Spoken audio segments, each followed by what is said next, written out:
বাবার নাম রামকৃষ্ণ আর মায়ের নাম সারদামণি, ঠিক এই কারণেই রামকৃষ্ণ বেদান্ত আশ্রমের স্বামীজিকে তলব করল কমিশন। হিয়ারিংয়ের চতুর্থ দিনে শিলিগুড়িতে রামকৃষ্ণ বেদান্ত আশ্রমের স্বামী রাঘবানন্দকে ডেকে পাঠানো হয়েছে। আমার হাতে রয়েছে সেই এসআইআর ফর্ম, যে ফর্ম স্বামীজি ফিল আপ করেছিলেন। এটা সেই এসআইআর ফর্ম যেখানে তিনি লিখেছিলেন বাবার নাম রামকৃষ্ণদেব এবং মায়ের নাম সারদামণি।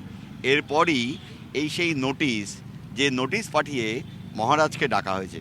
মহারাজ, এই যে নামের ক্ষেত্রে ম্যাপিং এবং ম্যাচিং একটা বড় সমস্যা, প্রচুর নাম ম্যাপিং ম্যাচিং হচ্ছে না, বাবার নাম মায়ের নাম।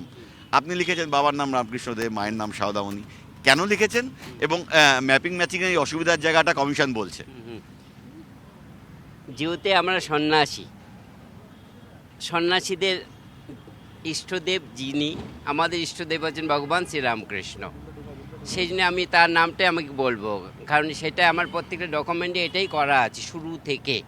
যখন আমাদের সন্ন্যাস হয়ে যায় সাথে সাথে কিন্তু ডকুমেন্টটা এইবার নামে করা হয়। সন্ন্যাস নিয়েছিলেন? আমার 2002 আমি শিলিগুড়িতে কিন্তু এসছি। আসার পর এখানে যেহেতু আমি বাসিন্দা হয়ে গেছি, তখন থেকে কিন্তু আমি ডকুমেন্টগুলো আস্তে আস্তে রেডি করা শুরু করেছি। যেহেতু আমি শিলিগুড়ি শাখার, এখানে আমি কয়েকবার ভোট দেওয়া হয়েছে, কর্পোরেশন ভোট দিয়েছি, লোকসভার ভোট হয়েছে, রাজ্যসভার ভোট হয়েছে, প্রত্যেকটা ভোটে কিন্তু আমার ভোটার কার্ডও রেডি করা হয়েছিল। আমি এখানকার বাসিন্দা, আমি এখানে ভোটও দেওয়া রয়েছে। এবং আধার, প্যান, যেহেতু প্রতিষ্ঠানের মানুষ, আমি আমার ব্যাংকের একটা অ্যাকাউন্ট করতে হয়, প্রতিষ্ঠানের নামে করতে হয়, তো প্রতিষ্ঠানে এই ডকুমেন্টগুলো ছাড়া তো আর করা হয় না, যার জন্য আমাকে পাসপোর্টও করতে হয়েছে। তো টোটাল ডকুমেন্টে কিন্তু আমার ওই একই রকম দেওয়া আছে। স্বামী রাঘবানন্দ পুরী, পিতার নাম রামকৃষ্ণদেব, মাতা সারদামণি দেবী। এটা পরম্পরা কিন্তু আমার ওই 2002-এর পর থেকে কিন্তু ডকুমেন্টগুলোতে আমার তাই দেওয়া রয়েছে। কিন্তু কমিশন তো ডেকে পাঠাচ্ছে। হ্যাঁ, এখন এটা তো কমিশনে স্যার বলতে পারবে কেন ডেকেছে।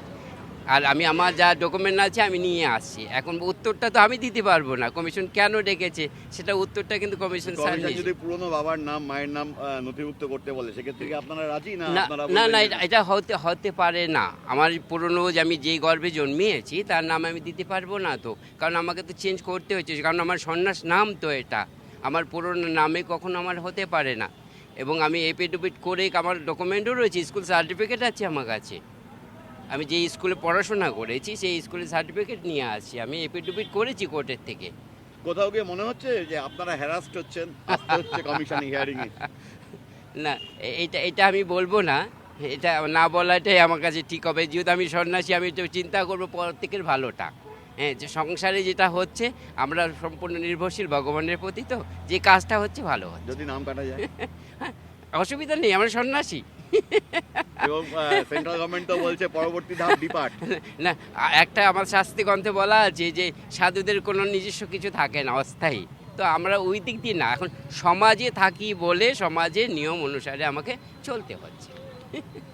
রামকৃষ্ণ বেদান্ত আশ্রমের যে স্বামী রাঘবানন্দ পুরী, এটা তার পাসপোর্ট। এই পাসপোর্টেও কিন্তু তিনি তার বাবার নাম রামকৃষ্ণ এবং মায়ের নাম সারদামণি বলেছেন। এবং তার যে বিভিন্ন ডকুমেন্ট রয়েছে সেই প্রত্যেকটি ডকুমেন্টে কিন্তু এই নামই ব্যবহার করা হয়েছে, কারণ তারা যে গর্ভে জন্মেছেন সেই পরিচয় বাদ দিয়ে যখন সন্ন্যাস ধর্ম গ্রহণ করেছিলেন নতুন নাম এবং বাবা মা হিসেবে রামকৃষ্ণ সারদামণির নামকে চিহ্নিত করেন এবং সমস্ত ডকুমেন্টে সেই নাম রয়েছে।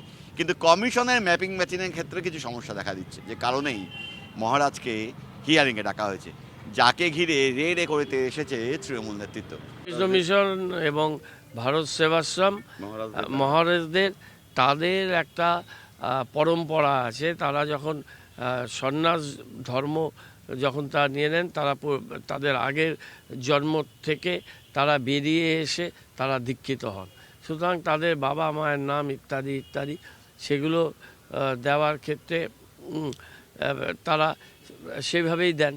এবং দীর্ঘ পরম্পরায় এই সাধু সন্ন্যাসী এবং যারা আমাদের বাংলার যারা এরাই আমাদের পথপ্রদর্শক, তাদের ভোটার লিস্টের নাম থাকবে না, তাদেরকে হ্যারাস করা হচ্ছে এবং অনেকের নাম থাকছে না।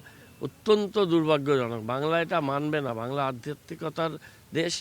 জেলা তৃণমূল নেতারা বলছেন বাস্তবে বাংলার মাটিতে হিয়ারিং করতে গিয়ে প্রচুর মানুষকে ভোগান্তির মুখে ফেলছে কমিশন। এর বদলা আগামী নির্বাচনে বাংলার মানুষ নেবে। ক্যামেরা দীপায়নের সঙ্গে প্রসেনজিৎ, TV9 বাংলা, শিলিগুড়ি।